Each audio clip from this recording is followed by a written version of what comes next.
Has the day been good? It's outrageous. Welcome to Norway and the WRC Ford Puma Hybrid.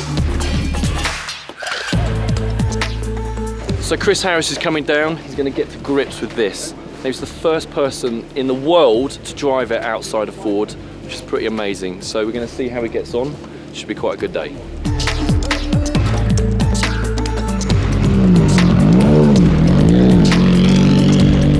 Filming a rally car is one of the greatest things we can do on Top Gear. It just looks unbelievable. All that spray, all that snow.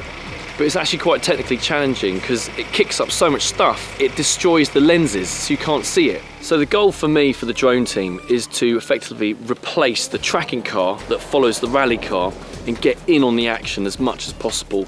It's all about them getting us that intensity that the tracking car normally would, but without getting decimated.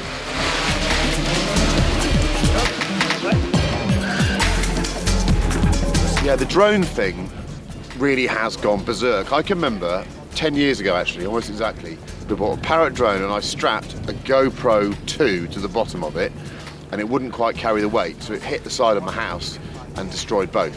But I thought this might go somewhere. I was ahead of my time. Now, the game's moved on. So until recently, you'd have a DJI, what have you, and it would follow you at about 60, 70 miles an hour when they were chipped up and going fast. I had no problems with them then because they were a long way away. The drone was always quite high up, or it would sort of pan past you a bit like a tracking car.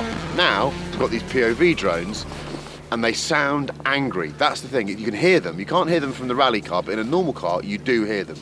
I have no concerns because the people that fly them are very, very talented. However, I have nearly hit a couple because they love this shot when you're coming towards them and they just raise it up just at the last minute, so you just looks like you're just popping underneath it. I let them do it, I really do. One day I will hit one, I know I will.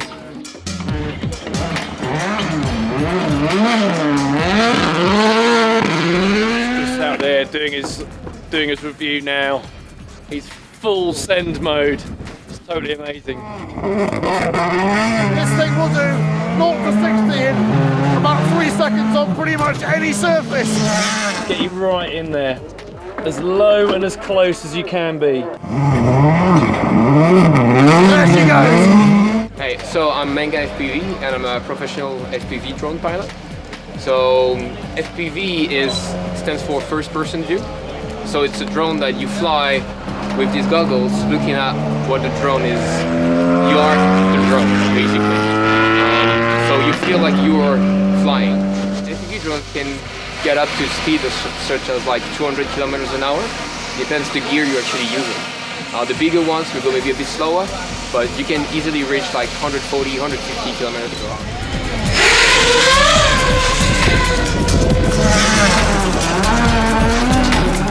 So this is like a classic FPV drone, I would say, like a very common, very used size of FPV drone. That's a 5-inch drone, so we're talking propeller size. So this is about like 700 to 800 grams. So it has a crazy weight to ratio power, like 10 times even more. So this can reach speeds up to like 180 kilometers. So you can get very like dynamic and low shots with the GoPro.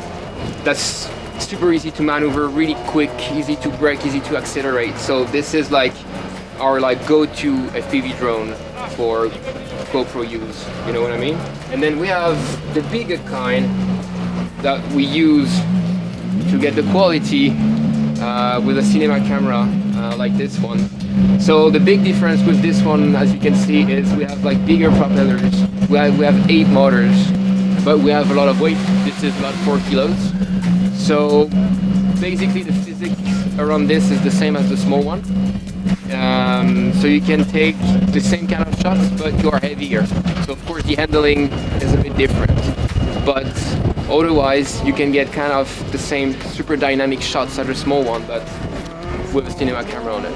It takes a lot of skills actually to work with these tools, because you have to, you know, be able to build them, tune them, and then you put a cinema camera on it. So you have to be able to use a cinema camera. So you're sort of a technician, but also like a DOP that has to, you know, make sure that the shot is well exposed and everything is right with the camera. So it's like there's a lot going on behind these things. You try not to break it. This one. And we also brought with us regular Inspires to get more cinematic, classic drone shots, because these are not the same tools. Like, people ask me sometimes, like, oh, do you think like FPV is gonna overtake cinematic drones? I'm like, no, they're just like a new tool. We don't do the same shots. So these two drones, I mean, FPV and Inspire, are a really good combination to get like cinematic, you know, beautiful, and then get into the action, be really close to the subject with FPV. The performance is outrageous! Behind the car, you get like a massive spray of snow everywhere, and snow is just water, and drone is just pure electronic in the air, so you don't want that water to get inside your camera or your drone and just like fry the drone in mid-air and just crash. So that's something that is, you know, you have to play with the snow because it looks good, but you know, you have to find the limit and just not get like a massive spray on the drone and you would just crash. Oh my lord, it's fast! When you learn FPV, there's a lot of crashing, but even now, I mean, like, I have no problem to say that I'm crashing a lot because it's worth it. The good thing with these drones is that you can take the risk to crash to get like a really good shot. And so the good thing is that the crashes are not that expensive on a machine like this. Maybe you change the motor for 25 bucks or a piece of carbon for, you know, 10. So it won't cost you the whole drone most of the time. What could happen is that you lose your drone. Flying too far away, losing the signal or something. This happened, but I mean, that's the game. If you want to get the shot, you know, you have to risk it. That's it, that's a wrap. What an amazing day it's been. The WRC car looked amazing. Chris had a lot of fun. I can't wait to get back to the edit and see what we've got. Push the pedal down. Oh my lord! How does it do that on ice? Has the day been good?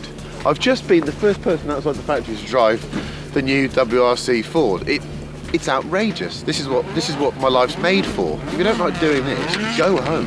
It's been fantastic, and the weather's been great, and I'm not too cold. So yeah, thank you. Sensational!